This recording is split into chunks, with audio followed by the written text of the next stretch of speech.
I've been running a software development company for the past 3 years, and if you're a small business owner, there's only one thing that is blocking you from growing to the next level. And this is the same as the position that I was in about 2 years ago when I got my first growth spurt. There's only one thing that's really stopping you, but that thing depends on your business. The first step is you essentially just need data to identify what's the biggest bottleneck, and then you need all of your resources dedicated to that singular bottleneck, and you need to worry about nothing else. Drop everything else, just maintain the status quo on everything else, and just dial in on that one specific problem that you've identified.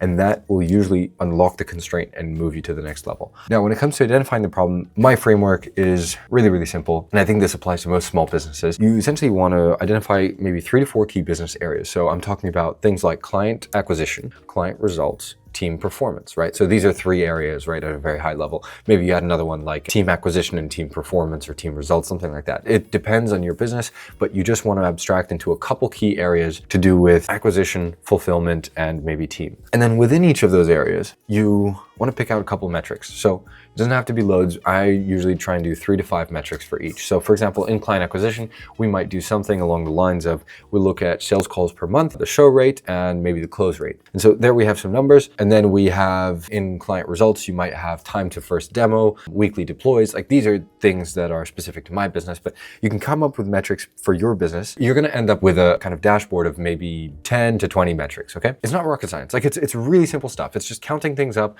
Look at your calendar. How many sales calls did you have? Write down who you closed, who you didn't, things like that. Like it's not massively difficult. It's really easy to set up. Another metric example that I would add is maybe in client results, look at the reasons that clients churn. So I think that's a really good one.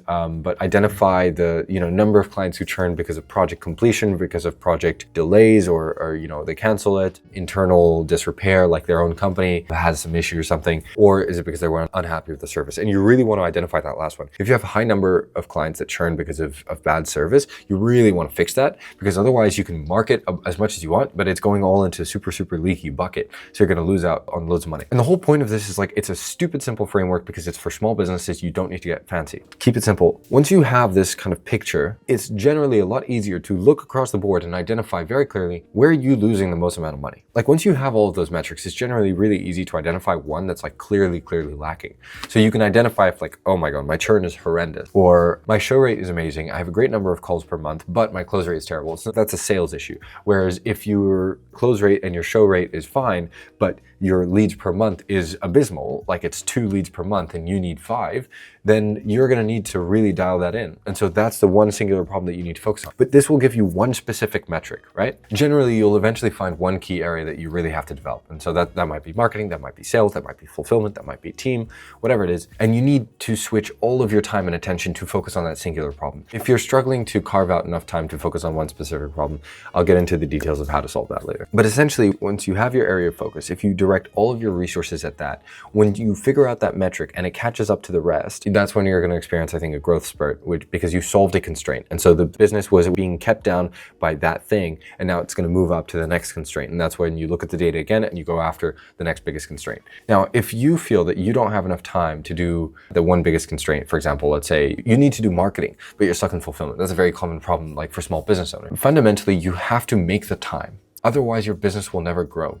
You need to solve that constraint. That is your utmost priority. It goes to the top of the priority list and you cut the rest. You don't have anything else to do. And so you need to clear your calendar to work on that thing. And if that's not a possibility, you need to make it a possibility. So one of 2 things. Either you need to hire more, right? So you need to hire out your fulfillment. You need to hire somebody, put money into it, whatever, get it out so that you can focus on the main problem that you need to fix. If you don't have enough money, then you need to carve and force out time for yourself. So you need to, spend 4 hours in the morning before you even start your work day. You're doing 4 extra hours of marketing, and then you're doing fulfillment. And as soon as you can, you want to hire out fulfillment so that you don't have to worry about it as soon as you have enough money. That is fundamentally one of the business challenges of being a small business owner that's bootstrapping, is you don't have lots of resources. And so you have to push. And that's why people say it's hard, is you really need to carve out the time for marketing or whatever your biggest constraint is, because nobody else is going to do it for you. Nobody's going to push you to do it, and you have to push yourself. You either need to invest in hiring, or you're going to have to kind of suffer through a little bit of overworking, essentially, right? If you find that you're overworking yourself for ages and you're not making progress, it might be because you're not putting enough time into the constraint. That might be because you don't have enough money to hire. And if you don't have enough money to hire after a long time of doing fulfillment, that might be because you need to raise your price. Your prices need to accommodate for two things. They need to accommodate for cost of production, which includes somebody's salary, because their hours have a certain cost and you need to price that on for the client. And then you also need to price in for the risk. In a B2B service business, at least, you're not guaranteed to have a contract every single month or whatever. And so you need to add a premium for the risk and flexibility that you give the client. They hire you just when they need you. They can cancel the contract, whatever. Maybe you have some special terms and things, but in general, you take on some level of risk because you're an agency. They don't have a kind of full-time agreement with you for 12 months or whatever. You want to charge a premium for that risk so that you can cushion yourself financially, so that you can keep paying somebody's salary even if the client disappears for a little while after. Your prices need to accommodate for salaries of people. Otherwise, you're never going to be able to grow. You need to get fulfillment. You need to hire things out. If you can ever reach the cash flow to hire other people, it's because you haven't raised your prices enough. You're never going to be able to get it out. Most business owners just need to force themselves to carve out time for the most important thing. The most important thing is a constraint that hasn't been solved before. And usually, because it hasn't been solved before, it's unfamiliar to business owners. It's unfamiliar to, whatever you've been doing before. And so it feels very uncomfortable to work on. It's very intangible. To give you an example, one of my developers on my team is taking a couple of days off. And so I'm picking up some of his slack in terms of development work. And I haven't been doing development work because I've been focused on a different side of the business, which is the marketing side recently. And that's my full-time focus for the time being. And I haven't been doing development, but it feels so good to get back into it because it's so familiar. It's so comforting. It's so nice to go back to something that I can feel and touch and I know what I'm doing. I write the code and I can see the output right there. It's so nice for me to go back to this because it feels comfortable and familiar to me. But the reality is, the thing I know I need to be doing is the marketing stuff. And in this case, I'm making a little bit of time for fulfillment just because it's the new year. And so, my developer is taking a couple days off. It's the 31st today. It's the 1st tomorrow.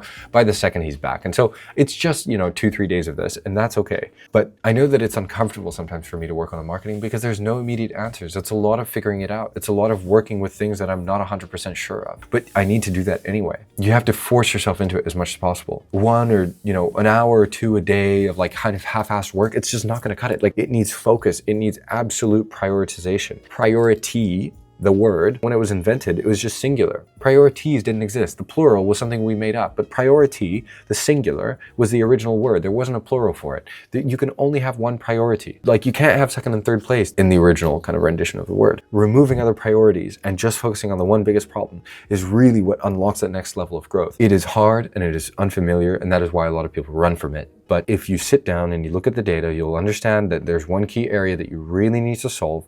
And if you force yourself to carve out time to focus on that key area, you will upgrade your business. It will move further. A lot of business owners get too scared to really make that happen because it's too unfamiliar and it's too uncomfortable and they don't want to face it. If you've made it this far, I hope you got something from the video. I hope it was somewhat useful. Do feel free to comment if you have any questions.